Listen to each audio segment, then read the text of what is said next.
So I realized that this integral is actually impossible to solve analytically. I tried many ways, not possible. So because I didn't want to use a calculator, because I don't know why, I should probably just use a calculator at this point. If you're doing it, just use a computer. But I decided to use Riemann sum to get a estimation like this. It gave me a good enough answer that is like 1.63% off. You can check over here according to my math when I was doing the midpoint shortcut for Riemann sum. I got that it was 0.16329%, like so 1.63% off of the actual value. So I say that's a win.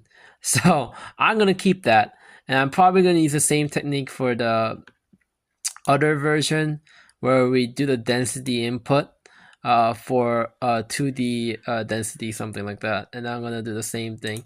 And actually, I'm gonna have to change this to actually that works. Okay, fair enough. Anyways, yeah. So there you go. My Riemann sum MacGuffin. That I mean, you can use the same thing. Just use a computer. It's not worth all the headache of using Riemann sum.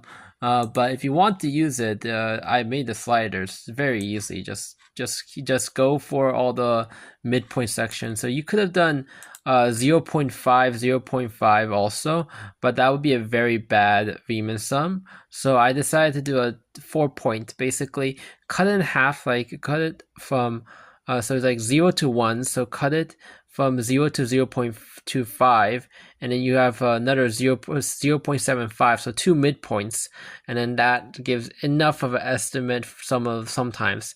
In reality, if you're gonna do the Riemann sum method, you're just gonna get a very powerful computer and do trapezoids everywhere, or Simpson or something else, some powerful numerical method, not the Riemann midpoint sum.